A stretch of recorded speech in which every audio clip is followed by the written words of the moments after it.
Jane McCall and the Twilight Stacks. Chapter 7. The Mark. Jane spent the bus ride home tugging on her sleeve every time it rode up. The chances that anyone would notice were low. The odds they'd care were lower, but her anxiety was persuasive. It felt like an eternity before she stepped into the relative safety of her house. Jess greeted her as per the norm. Unlike usual, she didn't go scrambling after her tennis ball when Jane tossed it away. Instead, she locked onto Jane's throwing hand with alarming intensity and whined like her little heart was breaking. Jane was weak to Jess's cries, and they both knew it. She really shouldn't give in, but the big amber eyes shining with crushed hopes were lethal. Attempts to look away resulted in the whines redoubling. Jane folded like origami paper. She squatted down and stroked the dog's head with her non-dominant hand. "What's wrong, Jessie mine?" Jess was having none of it. She wormed out from under Jane's hand and stuck her nose under Jane's other sleeve. A lick to the magic tattoo had Jane's senses going haywire.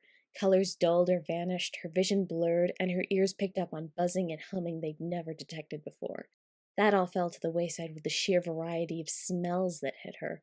Jess Pup and her own soap and bleach and peppermint hand wash and dirt and her parents' sweat and dozens more. She fell back with a gasp and wrapped her hand around the mark to shield it. The scents and sounds cut off. Okay. Not good. Forget makeup. She needed a cuff or something. If this was the response when a living thing touched the mark for a second, she didn't want to know what would happen with prolonged contact. Bad things, probably. This magic stuff was becoming more trouble than it was worth. Jane needed to figure it out, preferably an hour ago. She'd already had one mental break. Another would be excessive. She was teetering on the brink and was certain one more surprise would snap her mind like a twig. She didn't want to look, but couldn't stay curled in a ball forever. The pause she took to gather her composure took longer than she'd admit. Her vision was back to normal by the time she'd gathered the courage to open her eyes. The ambient noises stayed at normal levels, and she no longer smelled everything in the room. She never wanted to again, either. It had been way too overwhelming. She got to her feet and staggered to the kitchen for a can of soda. After drinking it and tossing the can into the recycling, she'd calmed down enough to consider her next actions. First on the docket was finding that cuff. Second was figuring out exactly what had happened to her, both in the library and with Jess. Third, and most importantly, was getting a handle on whatever magic she possessed. The dreams and headaches could have been her taking her brain's subconscious ramblings too seriously, even though the odds of that many coincidences were low. Spontaneous iridescent form-changing tattoos, which caused her senses to go haywire when touched and came with telekinesis, didn't have another explanation. Digging a leather cuff out of her jewelry box wasn't hard. She had received a few during her recent phase, and they were right on top. The one she picked had 2 snap buttons functioning as its clasp.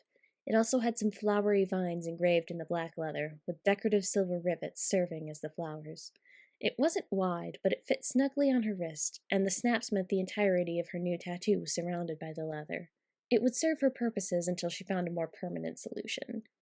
Now that she had a way to hide it, she felt better about experimenting. She retrieved her journal. The differences between science and play were documentation and verification through repetition, after all. She got comfortable at the kitchen table, let Jess lay on her feet, and scribbled down a description of the tattoo and a list of the phenomena she wanted to study.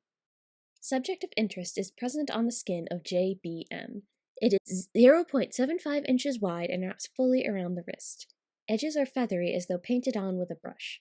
Base color is black, darker than typical of a tattoo or pen ink. Present in a layer above the base is an iridescent sheen in hues of blue and green.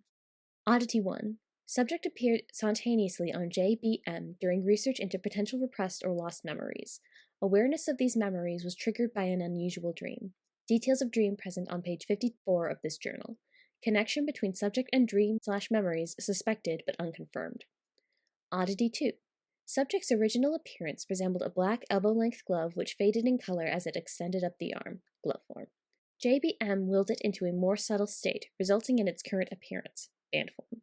This suggests JBM has some level of control over the subject. Further study required. Oddity 3. Changing between forms leads to a sensation of heat in JBM's core. Heat was not present prior to appearance of subject. It is present currently, but at a low enough intensity that concentration is required for JBM to be aware of it. Oddity 4. Physical contact between subject and canine JM resulted in JBM experiencing an enhancement in senses of smell and hearing and degradation in eyesight. Physical contact with books led to JBM absorbing knowledge about the book's contents. No effect observed when in contact with JBM's jacket sleeve. Oddity 5. JBM developed verbally controlled telekinesis in conjunction with the subject's appearance. To do. 1. Determine parameters for contact resulting in mental effects. 2. Determine specifics of sense alteration. 3. Affirm JBM's control of subject's forms and practice changing between the two. 4. Research other instances of subject occurrence. 5. Determine other abilities granted by subject, if any. Jane checked the to-do list and felt exhausted all of a sudden. For how few tasks were on there, each seemed daunting in different ways. She didn't have much faith in the World Wide Web after yesterday's dream research disaster. Getting her sight and sense of smell altered repeatedly sounded like no fun, and she had no idea where to even begin with figuring out if she had the sudden ability to do anything beyond fry her own brain with information overload. Her parents probably didn't know anything. Jane had never seen them do magic, neither had a mark similar to hers, and they'd have told her about this kind of bodily change when she got the puberty talk. While that was fine, it left her fresh out of leads. She'd have to figure her powers out on her own. No time like the present. She sighed from the bottom of her lungs and scooped up her journal and a few other implements before heading to the backyard. If she was going to do this, it would be somewhere she wasn't in danger of damaging the house. Queries, kudos, or concerns? Like, comment, and subscribe. Thanks for listening.